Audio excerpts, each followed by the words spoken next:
Does an 0-3 preseason start signal bigger problems for the Mammoth? We're going to talk about it on today's episode.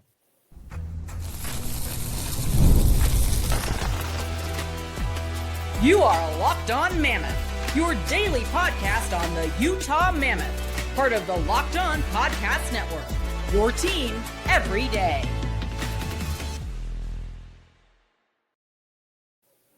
Hello, everyone, and welcome in once again to Locked On Mammoth. I'm veteran NHL voice Tom Callahan, joined by longtime team analyst Robin Leaño, and together we're the dynamic duo that brings you the Locked On Mammoth podcast every weekday. Join us, subscribe, hit the like button, and you know what? We appreciate you making us your first listen each and every single day when it comes to this Utah Mammoth hockey team that we're talking about. But Robin, an 0-3 start to the preseason. There's two discussions here. We're going to get into both of them. One is, does preseason matter? If so, what matters about it? If it doesn't matter, okay, that's fine. Then what's the point? And we'll dissect that. But the second is split squad. You don't win either one of those. Then you go to Anaheim and you lose. Yes, it's a back-to-back, but now you're 0-3 in a preseason. Does this matter? Does 0-3 matter? Does the record matter? There's some patterns already early on, but it is early on. I feel my scale going back and forth, back and forth. What do you feel right now? You know what? I am going to say this right off the bat. In the whole team sense, like record-wise, I don't care, Tom, if this team goes 0-8 in the preseason. I just want to see some progression among some of these players. So that kind of tells you how I feel. 0-3, 0-8, it doesn't matter to me. What happens is, is at least being able to see the competitiveness on these players, seeing some of these players fight for a roster spot. I think if they go 0-8, I'm going to freak out. As a fan, as an analyst, of course, 0-8 would make me. As a fan, if I am in your position as Mammoth fans, 100%, I will freak out if they go 0-8. But as someone who looks at things the way things like teams have, it's been done, right? Teams won't win a preseason game because what they do is they give, especially teams where it's a young team where they want to just give give a huge prospect pool, a massive pool like Utah does, to be able to give them the opportunities. Like, that's what it takes for me. Like, go ahead, sorry. But of course, would I like to see them win a handful of games? Yes, because I want to be able to see what's the closest we can get to a final roster. And at that point, we're talking the last two games of the preseason, right? So if at that point they're 0-6, if they finish 2-8, okay, but those are close to the NHL roster, okay, cool, that's fine. I think at this point, and we're dropping a little later on a Tuesday, I wanted to mention this because we were hoping there'd be cuts today. Today is a complete day off for the Mammoth in camp. And I thought, Robin, naturally on a day off, that's a great day to make your moves. Maybe they'll be announced either super late tonight, Tuesday night, as we're recording this, or early Wednesday morning before they go back. Tomorrow. I don't even know why you'd wait until after practice. I think if you know from the games already, what is practice going to do for you on Wednesday? Fair enough. I don't think anyone changes anyone's mind. Well, that's when we'll find. That's a possibility when we'll find out, because media availability and whatnot. Yeah, at the very least, I wouldn't have those guys skating on Wednesday. So maybe you put the list out before, and then you go from there. Because at some point, you got to start making cuts. And so that's part of this 0-3 start, right? We wanted to get a look at a bunch of different guys. One thing I have noticed in this start is at least they're playing tough. There have been at least 2 fights per game so far. They're absolutely playing tough. I don't think that's regular season Mammoth hockey, though. No. I don't see that continuing on, but so far... I mean, I will say, and this was pointed out by one of our listeners, and saying that I feel like the Mammoth Ducks rivalry has some legitimacy now. I feel like they're like, and the way like they put the comment out is it's a team that essentially is growing up with like a similar structure. Like they kind of have like a very similar kind of structure of the way they want to be built. And some of their hatred still goes back in roots, right? Some of these players still hate. Yeah, the Zegras is no longer there, but that's not to say that the team that there's still a lot of hatred among those roots. And you could tell it's there. You can tell it is there, especially because that Anaheim Ducks roster was, I want to say that was the close, really close to like a full, their full roster. So a 6-1 loss on a back-to-back. 9 guys who played in that split squad action on Sunday also played Monday in Anaheim. But again, 6-1. Veg gives up 4, I think, and then comes out. Stauber goes in the third period, gives up 2. Wasn't a great look all the way around for most of it. I did like Dylan Guenther's goal. I at least want to highlight that effort by Guenther because, number one, he was stuffed cutting across left to right, then went right back after his own rebound and put it back to the front of the net and scores. I love that. Not only that, Tom, but I also want to shout out Dylan Guenther for crashing the net, taking a shot, grabbing his own rebound, turning around, shooting again, and trying to grab the rebound again. Like, first of all, props to Dylan Guenther for doing that, but also, second of all, Anaheim, what in the hell are you doing for allowing a kid to take 3 rebound 3 times? Yeah. Yes. Right? Especially that guy. That guy. There's a couple of guys that you should have. Okay, keep an eye on number 11. Keep an eye on number 9. I don't think they were doing that. But that was really the bright spot offensively. There was not a whole lot else that was there. And Robin, it's rare these days that I agree with head coach Andre Tourigny, but in his post-game assessment, he was talking about the effort and the energy. And his answer was how it relates to playing his system that he's trying to teach, and that he doesn't think his system can be effective. And this is me paraphrasing. I'm trying to put this into context. He basically said he doesn't think the system can be effective without effort. They have to be playing at a high level of effort, a high level of energy, and that wasn't there. There were a few times, and the TV broadcast even made a note of it, which surprised me a little, but I was already thinking it. So I'm sure a bunch of our everydayers were thinking it too. There seemed to be a lot of passengers at time out there. They were watching the puck. They weren't really going to it. They weren't making plays. They were kind of standing around. And I don't know if it was because of those dazzling orange Ducks jerseys that they were a little mesmerized, which, by the way, I still love those. It's a hill I will die on. I love the orange Ducks jerseys. But it just wasn't there. I didn't see that effort there. And that kind of bothers me. This early in camp already, in the first 3 games, we're worried about this.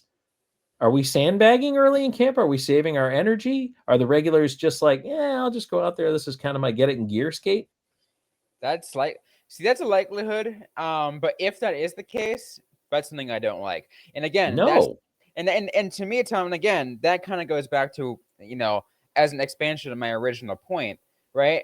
Is talking about an 0-3 start, or how whatever the record is in the preseason. I don't care the record in the preseason. What I care is that there is that level of effort. It's interesting this year too, Robin, and it's worth noting, this is a little bit different training camp than normal. So the Mammoth in the past, even when they were the Coyotes, the style has kind of been a really, really physically demanding training camp. They didn't do that this year. Number one, because they have so many preseason games, and number two, because they had such a short runway before the first set, Sunday, Monday. So they literally, and this is hard to do, did offensive systems one day, defensive systems the next day, and on the third day, special teams. And then they went and played a game Sunday. So they went Thursday, Friday, Saturday, offense, defense, special teams, and then played a game. So it's hard systematically to fault, especially the new guys, on a lot of those things because they are still learning. But I don't want to already see them not exerting the effort. And you can say maybe some of them were tired, but honestly, I felt like some of the guys who played the night before had some of the better games. So, and that also might be the, it's shaking off that little bit of a rust for some of these players. For some of them, it's because the ones that did play, right, they're able to, they've kind of got a little bit of game flow back in them, right? So to me, if as many people was played as possible already at this point, then in three games, you should have anybody you want to get a chance already have played their games. When they play Vegas on Thursday, I expect a lot more. Yeah. And let me say this, once they've made some cuts to the roster, everything kind of shrinks a little. And again, it merits mentioning they were missing 3 centers in this game, which is crazy. I hope that never happens in the regular season. But Robin, that's why you need your depth, is because we also said that about the defense last year. Well, there's no way this can get any worse. And then somebody else got hurt. At some point you're missing 4 or 6 starters. How much worse can it get? I don't want to find out, but right now they're missing their top 3 centers. That's also difficult. It is. It is difficult. But as you and I have said time and time again, when it comes to something like that, Tom, it can't be used as an excuse. It can be a reason, but it cannot be used as an excuse. And in that case, whoever does take the step up has to work that just that much harder. All right, I want to get into, does preseason matter? Because I kind of have a yes but, no but, and I want to talk about that. Today's show brought to you by FanDuel. The NFL season is here, and FanDuel's making sure you're ready for kickoff with a can't-miss offer. Right now, new customers can bet just $5, and if your first bet wins, you'll get $300 in bonus bets to use across the app. It makes every game more exciting, whether you're just watching your team, maybe you're keeping an eye on your fantasy lineup, jumping into the fourth quarter of a hot game, whatever it is. It's quick, it's easy, and it's the best way to add a little more energy to your Sundays. So are you ready to play? Download the FanDuel app now by visiting FanDuel.com to get started. That's FanDuel.com to place your first $5 bet. Tom Callahan, Robin Leaño, Locked On Mammoth. Go ahead and subscribe while you're at it. Feeling good. Got the boogie on. Robin and I were here with you all hockey season long. And you know what? Preseason will be gone before you know it. It'll be opening night soon. Of course, the Mammoth again start on the road, but then Robin, they're also going to eventually come home, and we're trying to work some stuff up for the home opener. Want to remind everybody to keep it peeled to this space, not only our YouTube social page, but our Facebook, as well as our other social media. Please follow us for the latest in the updates. Oh, yeah. Robin's excited. I cannot wait. Can't wait especially to meet some of you guys too. Yes, absolutely. It's going to be a lot of fun. So looking forward to that. And we'll keep you posted on the festivities at what they may be as we get a little bit closer on. All right, Robin, does preseason matter? Yes, but no, but. Mm-hmm. I have, and I could take this either direction, quite honestly, because I do have some, shall we say, disparate feelings about it. Mm-hmm. I can argue now. Look, the record, if they went 0-8, I would worry. If they go 2-6, but win 2 of the last 3, and one of those games is with their full NHL lineup, I'll feel better about it. That said, what's important, and you touched on it a little bit in the first segment, but to me, what I want to see is improvement, but I have specific improvement that I want to see, things that we circled, underscored, highlighted, boldface type from last year. And early on, and yes, I know it's early, but I have not seen the improvement in those categories, specifically the defensive awareness. There was a beauty of a giveaway in the Anaheim game on Monday night. Mm-hmm. I mean, it was the puck had a bow on it. If you froze that frame, you could see it looked like a little Christmas gift just sitting there outside the blue line. It was so nice. Yeah, it was so nice. But Robin, this stuff has to stop. The naps have to stop. The energy lapses have to stop. What are we doing? How are you not fighting tooth and nail? And look, Onyebuchi goes out there and just destroys a guy in a fight, and McCartney's out there. He's scrapping. I love the energy. I love what they're bringing, but they're not rostered Utah players in a normal situation. Now, are they literally fighting for a spot? That is correct. If Utah needs team toughness, they have it in arsenal, but that's not their game. But what they're doing, what Onyebuchi and McCartney are doing, not necessarily it's to get a spot on Utah's roster, but to move up and to really get the attention of Steve Potvin to improve on their own position within Tucson's roster, to get more to be able to say, hey, you can trust on me more when the season comes for the Roadrunners. And maybe other teams around the league might be looking for some toughness, and they might say, hey, you know what? We're going to start you in the American League, but we're going to call you up for a couple games here and there. That too. Absolutely. So, I mean, they are playing. Everybody's got individual goals, and then there is the team goal of winning the Stanley Cup. But what I need to see more from the Mammoth, and I'd love to hear people in the comments about this, but what I need to see more from the Mammoth is I need to see more of that cohesion and that energy and that effort.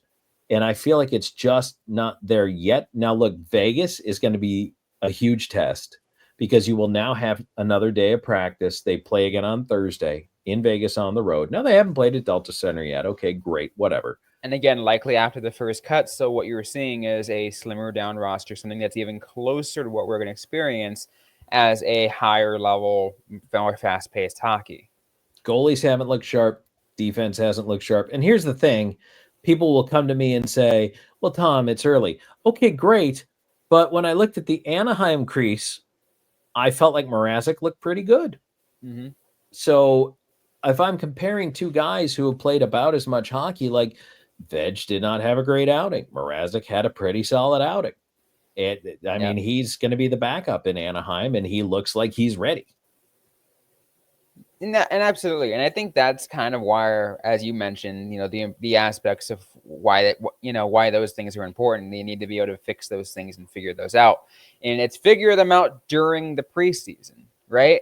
Because when opening night comes, when the Utah Mammoth take the ice in Denver for opening night against the Colorado Avalanche, I do not want to see these same mistakes. And against a team like Colorado, like a full speed, fully manned Colorado Avalanche, you can't make those mistakes because they will feed it to you. That's a really, really good hockey team. And again, if your bar is playoffs, your teams that you're shooting to catch are the Colorados, the Winnipegs. You've got to get past to St. Louis. You've got to get past to Minnesota. You're trying to catch Dallas. These are teams you've got to beat and be better than. So, no, it's not unfair to put this on them in a year when now I believe the expectation is it's time to perform. Yeah, no, 100%. And again, I think that's why, and I think even the way you said it, when it comes to why, does preseason matter? There is the yes, but and no, but there's both sides to the coin, right? And again, and as I will say, in the grand scheme, record, it's like if it's 2-6, okay, yeah, not great, but if those 2 wins were at the end of this at the end of preseason, okay, they shook off what they needed to and they got better, and that's fine with me. You saw everyone who they needed to get better got better. You saw the development. Everyone got what they needed from camp and from preseason, and just now we're ready for the season. Anything, any rust, any whatever, shaken off. We're ready for the season. That's what this is about. Less than 3 goals a game ain't going to get it done. No, it's not. Especially as you mentioned, Tom, the team that is trying to fight for a playoff spot, right? As one that we are expecting to make a playoff spot. Yep. The NHL is the race to 3. If you're not scoring 3 goals a night, and I mean, they haven't even scored 2 goals a night yet on average. But if you're not scoring 3 goals a night or better on average, you're not going to win hockey games. And you're going to win games 3-1, 3-2. You need to get to 3 goals. That is the race. And if you score beyond that, great. But you should be good enough defensively to limit the other team to 2 or less, and you should be able to get to 3. And that to me is a playoff hockey team. So I don't know. We have a little bit more to talk about here as we're breaking things down. A 6-1 loss to the Anaheim Ducks, 0-3 start to the preseason for the Utah Mammoth. Talking about why it does, it doesn't. How much does it matter to you? Let us know in the comments. We've got more coming up.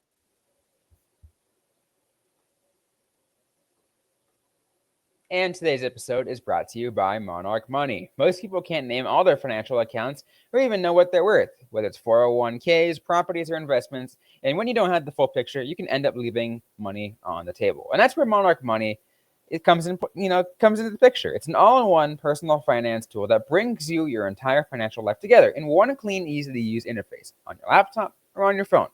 Monarch is built for people with busy lives. If you put off organizing your finances, Monarch is for you. It does all the heavy lifting for you, so you can link all your accounts and minutes, see clear data visuals, get smart categorization of your spending, and finally feel in control of your money without ever having to touch a spreadsheet. I'm someone that has to manage multiple jobs to just kind of get by. And sometimes I will lose track of where things were. I have a 401k with one job, and I might just use some money for an IRA and another. Everything is kind of going all over the place. I have a credit card. I have my checking account, my savings account, whatever it might be. Sometimes I lose track. What am I spending on subscriptions? Monarch Money helps me figure all that out and say, okay, let's tighten things up. Let's take a look at everything from the grand picture without me having to peek into all my different apps or whatever it might be. One app just does it enough for me. So don't let financial opportunities slip through the cracks. Use code LOCKEDONNHL at monarchmoney.com in your browser for half off your first year. That's 50% off your first year at monarchmoney.com with the code LOCKEDONNHL.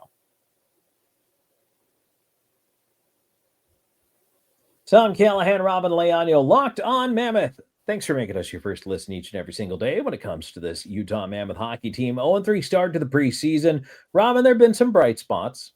And out of the Anaheim game even, and a 6-1 loss. Yes, I could pick a couple. I'll tell you who I think has looked a little bit better as we've gone along. Well, okay, I'm going to start with the first player I'm going to mention I think has looked good from the start. And it has looked good for me. I can't say it's a surprise to talk about Tijay Ginla, except it's a surprise from a standpoint of we really didn't know what kind of shape he was going to be in and where he was going to be recovering from his injury. But number one, let's talk about him before we get to the second guy. But just your impressions of what he's looked like so far in camp. I feel like this kid is really fighting for his spot. And to me, like, that's, if we're talking, like we were talking about effort earlier in this episode, Tom, if you want to talk about effort, just look at what he's been doing. That is the kind of effort you want to see from a hockey player. Like, no matter whether it's preseason, regular season, or whatever it might be, you want that level of effort. And I've loved what he's shown.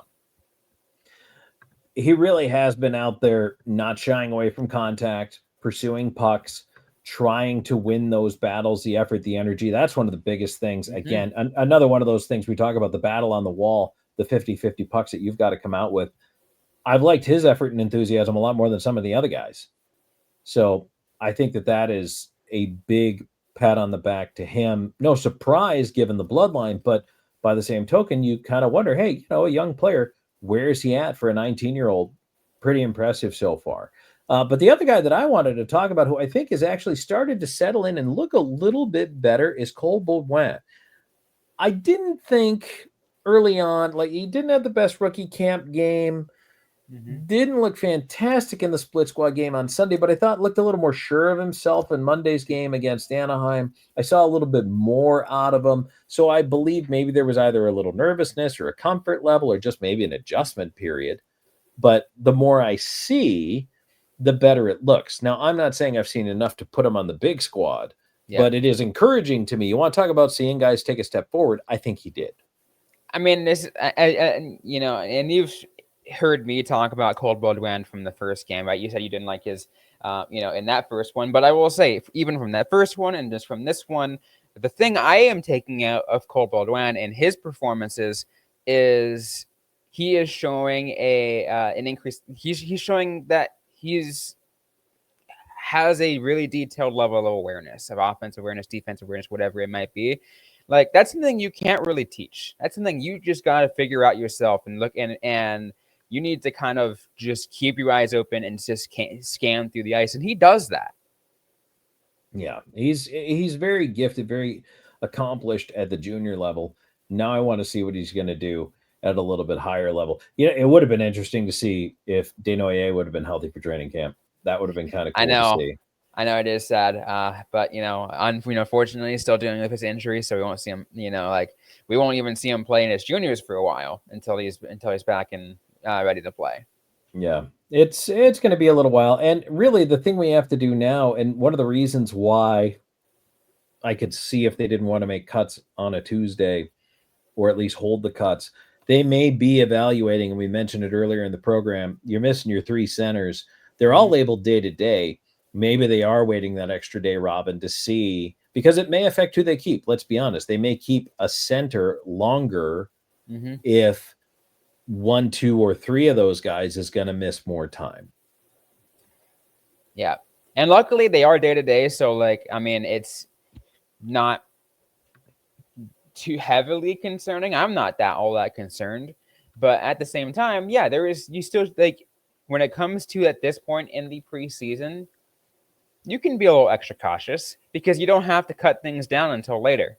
Like there is certain deadlines within where it's like, all right, you have to be down to this level of roster. You got to be down to here. You got to be down to there by these points. But right now they're in no rush to kind of make those decisions. And they're just like, all right, let's be a little bit extra cautious. Just kind of see. Let's see where these players take us. Man, I think from here on out, if somebody looks at Logan Cooley sideways, I will remove their head. You know what I mean? Like, you really got to protect Logan Cooley. Oh, geez, that's just – and I mean, Lawson Krause stepped up, but, man, that's just – oh, I hate that. So, all right, well, 0-3. So I guess, Robin, we're saying the record at the end of the day, our final decision is – not really worried, not too concerned, doesn't matter at all. Where do you land? So record, I don't care. What I just want to see is that the team is improving and they're fixing the problems that what they're seeing. If all the problems are fixed, but they lose just based off, let's say, puck luck, whatever, because that happens, right? It's hockey. Hockey's dumb, but at the end of the day, I just want to see the improvement. The record will not matter to me. Okay. Yeah, I want to see some wins in there. I'm not gonna lie. I do want to see them put it together, score some goals, win a few games. Because if you score 4 goals but lose 5-4, there's other problems. So I would like to see them try to, put together a win or two. Which is fair, right? Which is fair. Yeah. So, all right. Well, let us know what your thoughts are down in the comments, or you can reach out to us on social media. Robin, where can they find the show? You can find us just about everywhere on social media. Primarily active over on Twitter /X at Locked On Mammoth, at Locked On Mammoth. And if you want to use that same handle for just about all the other social media places, you can find me personally, also primarily active on X/Twitter at Robin_Leaño. It is Robin with a Y _Leano. And you can find me over on Blue Sky at Tom Talks, on Twitter at Callahan on Air. And I hope everybody has a fantastic Tuesday. Thanks for tuning in. We appreciate you, as always, being a part of Locked On Mammoth.